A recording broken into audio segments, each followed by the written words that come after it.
Hello मित्रों, ज्योति trading and finance में एक बार आपका फिर से हार्दिक स्वागत है। ओके।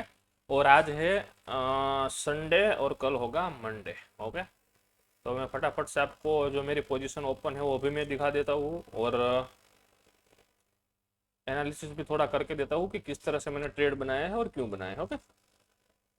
चलो आ जाते हैं। पहले तो हम ये मेरे मेन अकाउंट है, इसमें पोजीशन देख लीजिए आप। इसमें एक मिनट रुक जाओ, मैं आपको थोड़ा सा, एक मिनट।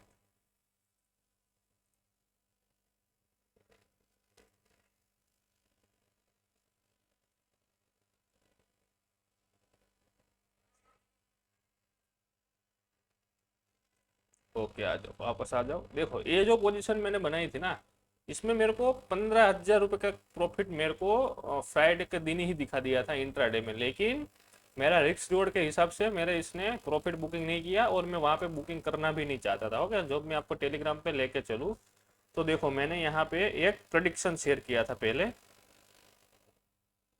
ओके, देखो पहले तो मैंने क्या, ये 10 बजे मैंने ट्रेड सेंड कर दिया था। ओके, यहाँ पे देखो, फिर मैं बताऊंगा क्यों ट्रेड लिया। यहाँ पे अगर एक लॉट में काम करते तो आपको 4500 रुपये का लॉस था, और 15,000 रुपये का तक का प्रॉफिट था। ओके, और इसमें 50,000 रुपये की कैपिटल आपको, अगर आप, सॉरी, 55,000 रुपये तक कैपिटल आपको लग सकती थी अगर आप एक ट्रेड बनाते तो एक लॉट में। ओके। तो अगर मैं यहाँ पे आ जाऊँ, फिर मैंने एक चार्ट सेट किया। मैंने ट्रेड यहाँ पे ही बना लिया था डब्ल्यू पैटर्न के पहले, जब यहाँ पे उसने सपोर्ट लिया था। फिर मैंने एनालिसिस शेयर कर दी थी कि भाई डब्ल्यू पैटर्न बनेगा तो टारगेट यहाँ तक जाएगा। ओके, ये वाला वीडियो मैंने पोजीशन बनाने के बाद मैंने शेयर किया था। ओके।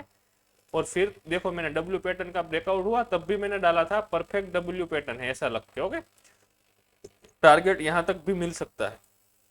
और जैसे ही परफेक्ट ब्रेकआउट हुआ तो मेरे को 7,000 रुपये का था प्रॉफिट दिखा, उसके बाद 10,000 रुपये का प्रॉफिट दिखा, और उसके बाद मेरे को 15,000 तक का भी प्रॉफिट दिखा। लेकिन मार्केट हो गया पूरा रिवर्स, और आज 1,200 रुपये का लॉस भी दिख रहा है। अब रिवर्स होने की वजह क्या है, ब्रेकआउट फेल है या फिर क्या है, वो हम एनालिसिस में जानेंगे। ओके। अब मेरे पास बैंक निफ्टी का ट्रेड है तो हम बैंक निफ्टी में एनालिसिस करेंगे। तो पहले तो हम ये ट्रेड मैंने 1 घंटे का ब्रेकआउट पे मैंने लिया था, तो पहले तो मैं इसको 1 घंटे की ब्रेकआउट में मैं आपको समझा देता हूँ कि भाई मैंने ट्रेड क्यों लिया था। ओके। अब देखो, एक स्ट्रक्चर है बैंक निफ्टी का। ओके, जिसको स्ट्रक्चर नहीं पता वो गूगल कर ले।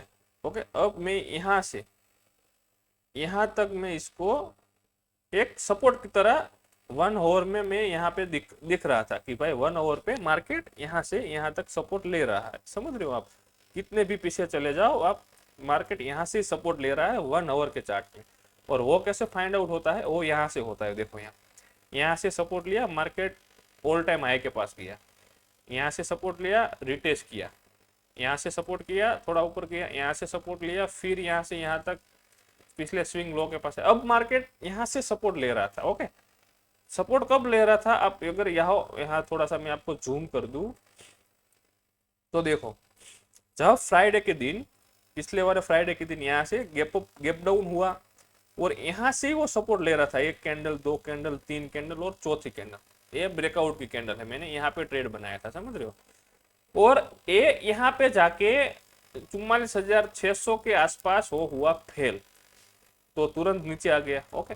अब एक 44,600 एक ऐसा लेवल है कि जहां पे ना तो बायर एक्टिव है ना तो सेलर एक्टिव है। ओके, आप यहाँ पे देख सकते हो। देखो, ये जो रेंज देख रहे हो ना आप, ये 44,600 की रेंज है यहाँ तक। अब यहाँ पे क्या होता है, देखो यहाँ पे कोई फ्रेश सेलर भी नहीं आ रहे हैं यहाँ पे, और यहाँ पे कुछ फ्रेश बायर भी नहीं आ रहे। तो जब तक वो 44,600 का ब्रेकआउट नहीं मिलता है ना अब अपने को, तब तक हम यहाँ पे कुछ नहीं कर सकते। डाउन साइड में मैं कोई ट्रेड प्लान नहीं कर रहा, उसका मतलब क्या है कि भाई नीचे डाउन साइड यहाँ पे मेरे को कितने पॉइंट की जगह है। देखो, यहाँ से मेरे को सिर्फ और सिर्फ 300 पॉइंट की जगह है। तो 300 पॉइंट के लिए भाई मैं ट्रेड नहीं बनाने वाला। 300 पॉइंट का मेरे को प्रॉफिट लेना होता तो मैं यहाँ पे 15 मिनट पे ही मैं यहाँ पे इंट्राडे में लेके निकल जाता। जब मैंने यहाँ पे ट्रेड बनाया, आप 15 मिनट का चार्ट यहाँ पे देख लो, मैंने करीबन यहाँ पे सपोर्ट पे ट्रेड बनाया था। तो मेरे को अगर 300 पॉइंट का ट्रेड लेना होता तो मैं यहाँ से ही निकल जाता, इस ट्रेड पे ही निकल जाता यहाँ पे, जब इसने इस टाइप की कैंडल बनाई तब। ओके। अब मैंने ट्रेड क्यों होल्ड किया है वो भी मैं आपको दिखा देता हूँ। ओके, मैंने ट्रेड, ये जो ट्रेड है वो मैंने क्यों होल्ड किया है, उसका भी एक रीजन है मेरे पास। कि आप अगर 1 डे में आ जाते हो, इसको मैं सब रिमूव कर दूँ, आप यहाँ पे आ जाओ। और एक वन डे की अगर आप कैंडल स्टिक पैटर्न देखो तो मेरे को, मैंने जैसे पहले बताया कि ये जो प्राइस एक्शन है ये वो मेरे को कुछ समझ में नहीं आ रहा है। ओके, और ये भी आज की जो की कैंडल है वो मेरे को भी समझ नहीं आ रहा है। अगर मैं प्राइस वाइज देखूं तो मैं सिर्फ इतना देख सकता हूं कि भाई, एक मिनट रुक जाओ। ओके, तो मैं सिर्फ इतना ही देख सकता हूं कि यहाँ पे आ जाओ वन डे में, अगर मैं यहाँ पे लाइन चार्ट लगा दूं तो मेरे को सिर्फ इतना ही मालूम है, मेरे को और कुछ नहीं मालूम, समझ रहे हो। एक यहाँ से एक ट्रेड लाइन आ रही है यहाँ तक, ओके, और एक दूसरी, अगर मैं दूसरे की बात करूं तो अगर मैं यहाँ पे एक जो डब्ल्यू पैटर्न है ये है, आपको क्लियरली, आपको अगर डब्ल्यू पैटर्न लग रहा है तो ठीक है, अगर नहीं लग रहा है तो कोई दिक्कत नहीं। यहाँ से मार्केट नीचे आया, यहाँ पे रिजेक्शन लिया, नीचे आया, फिर ऊपर गया, फिर ट्रेड लाइन के साथ अब ये रिटेस्ट करने आ रहा है। अब देखो रिटेस्ट क्या हो ना, परफेक्ट तो कभी रिटेस्ट नहीं होता है, थोड़ा नीचे आएगा फिर यहाँ से चला जाएगा। अगर अगर ये अगर मान लो कि अगर इस ट्रेड में मेरे को अगर यहाँ से वो नीचे आ जाता है तो मैं इस ट्रेड में लॉस ले लूंगा। अगर मान लो यहाँ से रिकवर हो जाता है तो भाई बड़ा दुख होगा मेरे को, क्योंकि मेरी प्राइस एक्शन और मैंने जो सोचा है वो इसमें हो रहा है, समझ लो। मैं जैसे मेरा जो व्यू लेके बैठा हूँ वो व्यू इसमें मेरे को दिख रहा है बैंक निफ्टी के चार्ट में, तो इसलिए मैंने ये पोजीशन होल्ड की है। और इसमें कोई लॉस, बड़ा कोई लॉस था नहीं, इसलिए दूसरी बात तो इसमें कोई बड़ा लॉस था नहीं, समझ रहे हो। तो इसलिए मैंने ये पोजीशन होल्ड की है। और इस पोजीशन होल्ड में इसमें कम से कम मेरा 18,000 रुपए का लॉस है। मैं इस मंथ थोड़ा लॉस में चल रहा हूँ क्योंकि अभी यार ट्रेड नहीं मिल रहे थोड़ा सा। ओके, तो यहाँ पे देखो 18,000 रुपए का लॉस है यहाँ पे, तो मैं इस लॉस को एक्सेप्ट करने के लिए तैयार हूँ। अगर प्रॉफिट भी मिला तो 60,000 रुपए का प्रॉफिट मिलेगा। ओके, तो चलता है अपनों दोनों, मेरे दोनों अकाउंट में यही ट्रेड है। अगर ये मेरा मेन अकाउंट है, अगर आप दूसरे अकाउंट में देखोगे तो यहाँ पे भी वही सेम ट्रेड है। ओके, दोनों अकाउंट में सेम ट्रेड है। तो ये था मेरी एनालिसिस। निफ्टी में मेरे पास कोई ट्रेड है नहीं, लेकिन निफ्टी मेरे को बुलिश ही लग रहा है। लेकिन ये जो थोड़ा सा ये जो लास्ट में फॉल आया ना, ये नहीं आना चाहिए था, लेकिन अब इसमें कोई कुछ कर नहीं सकता है। ओके, 200-300 पॉइंट का फॉल तो हम इजीली हैंडल कर सकते हैं। ओके, कल मंडे दिन चले जाए या गैप अप खुल जाए, किसी को पता है। अगर गैप डाउन खुल गया तो फिर कोई दिक्कत है नहीं।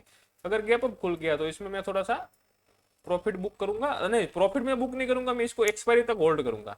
अगर गैप डाउन खुल गया तो लॉस बुक कर लेंगे, कोई दिक्कत नहीं है। ओके, तो ये थी मंडे की प्रेडिक्शन बैंक निफ्टी की। निफ्टी का ट्रेड मेरे पास है नहीं तो इसके लिए मैं इसको कुछ बोलूंगा नहीं, लेकिन मेरे को लगता है कि निफ्टी बाय होना चाहिए, समझ रहे हो। ओके, तो done for the day guys, मिलते हैं कल। ओके, जो भी होगा वो मैं कल रील के जरिए आपको अपडेट कर दूंगा, जो भी होगा। ओके, चलो फिर done for the day guys. अगर आपको वीडियो अच्छा लगा हो तो वीडियो को लाइक करो, चैनल को सब्सक्राइब करो। ओके।